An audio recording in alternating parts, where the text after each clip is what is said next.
Ya. Dengan kondisi sekarang yang sosial media banyak dan orang bisa berbicara apa aja, kadang orang nggak yang ngomong itu kadang-kadang kita nggak tahu kapasitas itu, tapi karena kita kenal kadang-kadang itu yang orang itu seperti kejadian yang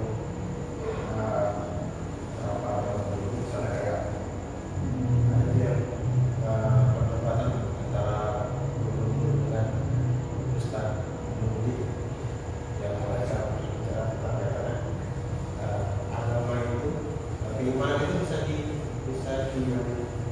logika, bisa di ilmiah.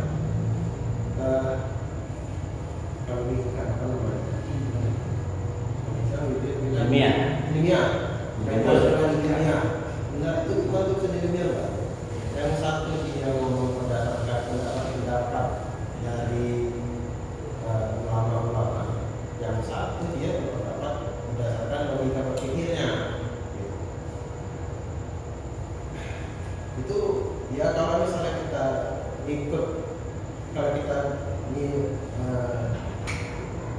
dengar secara sepia-sepia itu sama-sama benar sepertinya. Cuman kita sebagai orang awam itu bakalan bingung sebenarnya posisinya sebenarnya gimana nih. Ada juga yang kemarin juga sekilas saya lihat itu ada orang hukum juga kaitannya dengan yang dipermasalahkan itu, ada orang non-muslim tanya, kenapa orang non-muslim itu tidak boleh menikah dengan orang muslim, tidak boleh menikah dengan orang non-muslim. Itu banyak itu orang yang apa ya, anak-anak sekarang yang mempermasalahkan cinta, wah ini beda agama segala macam ya. Itu mereka mencari pembenaran. Ada yang ngomong itu, ada orang muslim dia bertanya sama sepertinya seorang ustaz, sepertinya ustaz itu bilang begini, ya yang wanita itu yang seorang yang muslim itu bilang begini, di Al-Quran itu bilangnya enggak, orang non-muslim itu tidak boleh menikahi orang-orang kafir. Kafir itu bukan berarti non-Islam. Kafir itu berarti dia masa tertutup, dia orang-orang yang menolak kebenaran. Jadi sebenarnya boleh menikah dengan orang non-muslim. Itu sering kali terjadi hal yang seperti itu karena setiap orang bisa bicara siapapun dia, sehingga kebenaran itu jadi bias ke kita. Itu gimana Ustaz? Ya, tadi di awal saya sampaikan bahwa jangan sampai hanya gara-gara kita berpegang pada balik bulan dua ayat apapun disampaikan. Ketika kita menyampaikan sesuatu, ingat ada pertanggung jawaban. Kenapa? Nanti akan membawa dampak.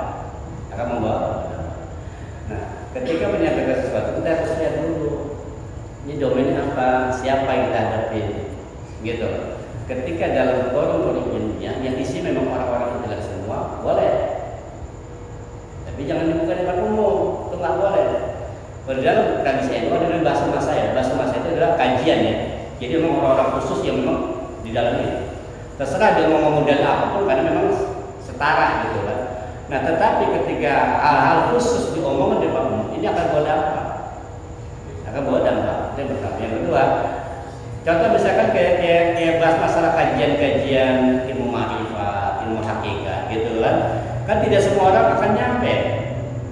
Makanya kayak gitu-gitu nggak bisa depan umum. Itu harus khusus Pak. Bukan berarti kita menyembunyikan ilmu, bukan. Kalau kita bukan menyembunyikan ilmu, kita harus menyampaikan ilmu itu sesuai dengan kebutuhan. Manfaat apa enggak? Kalau akan timbul manfaat, sampaikan. Tapi kalau timbul mudarat itu jangan. Apalagi sekarang zaman sosial media ya. Ketika ada orang lagi khusus ada aja buat handphone, kamera di blow up gitu kan, timbul fitnah. Padahal itu khusus buat kajian. Yang bahaya itu adalah kajian-kajian khusus yang dilontarkan ke umum. Contoh yang tadi masalah nikah beda agama, ya kan? Silakan berpendapat pada tarapan kajian ilmiah boleh, orang ngotot boleh pada tarapan kajian, tarapan ilmu. ketika memilih hukum itu harus dengan bijak. Masalah nikah agama, orang boleh pendapat silakan. Kayak saya pendapat saya, orang nikah agama saya bilang nggak boleh. Kenapa? Saya tanya, nikah itu nggak bisa ibadah bukan? Iya. Kalau ibadah itu harus dasarnya iman. Makanya orang yang beda agama nggak masuk. Kalau buat saya, kalau saya berpendapat bahwa nikah beda agama nggak boleh. Pendapat saya, kenapa? Nikah itu adalah ibadah dasarnya iman. Jadi dua-dua harus seiman. Kalau kata saya, memang ada ayat yang mengatakan boleh menikahi ahlul kitab. Pertanyaannya ahlul kitab itu siapa? Ahlul kitab itu adalah orang-orang yang memang berpegang kepada kitab-kitab Allah sebelum Al-Quran, yaitu Injil dan Taurat, yang benar-benar Injil Taurat asli yang dari Allah. Contoh kayak pendeta Bahiro, kan gitu kan? Itu ahli kitab itu yang boleh. Memang ini pendapat fikih Pak, beda paham. Ada yang mengatakan boleh beda agama, yang penting lakinya Islam, belum ada nggak apa-apa non Muslim. Ada ini. Kenapa? Laki itu pemimpin, nanti dia bertanggung jawab. Apakah cukup sampai di situ? Setelah nikah beda agama selesai? Enggak. Nanti dia punya anak meninggal, hukum waris, bicara lagi hukum waris. Kata Rasulullah, la ilaha kafir muslim, wala muslim kafir. Orang Islam nggak boleh ngasih warisan kepada orang kafir, sebaliknya orang kafir nggak boleh ngasih warisan kepada orang Islam. Kalau bapaknya kafir, meninggal dunia, anaknya muslim, nggak boleh terima warisan. Suaminya Islam, suaminya non muslim, istrinya muslim, ketika meninggal istri nggak boleh terima warisan suami. Kenapa? Suaminya non muslim. Berpikir sama jauh. Enggak cuma sekedar cinta makan. Karena kembali nikah itu biasanya ibadah, gitu. Jadi nggak cukup sampai kamu dapat ini boleh mau bos, kembali lagi. Tapi nanti kita lihat ke depannya. Belum lagi nanti urusan akhirat, itu urusan dunia ya, urusan dunia. Kira-kira gimana Pak rasanya? Seorang wanita punya anak 5, gitu kan, nggak dapat warisan gara-gara apa? Gara-gara waktu lakinya non muslim, sementara suaminya orang kaya pengusaha, itu nggak boleh. Jadi harus berpikir. Makanya saya bilang tadi, ketika menyampaikan sesuatu harus pada contoh kayak yang berdua sekarang itu dapat buat kemampuan kita. Masalah nasab, jadi kita juga paham nasab itu apa, baru ilmu nasab. Lihat kita nasab kita nggak pernah lihat kayak apa kita nasab, kan gitu. DNA kita nggak tahu DNA kayak apa bentuknya, prosesnya bagaimana, udah bos kita tahu. Ya. Kalau di dalam kalangan orang ilmiah mau bos lah.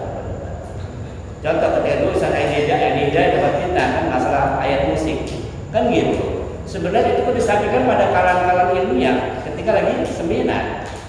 Seminar sih boleh-boleh saja, karena seminar itu tertentu, tetapi terblow up keluar, timbul fitnah, kan gitu sebenarnya. Nah orang yang menyebarkan itulah yang nanti akan kena hisab. Ini benar kata Rasulullah. Rasulullah bilang ciri-ciri kiamat adalah ketika cemeti dapat berbicara. Rasulullah bilang itu. Cemeti, apa cemeti?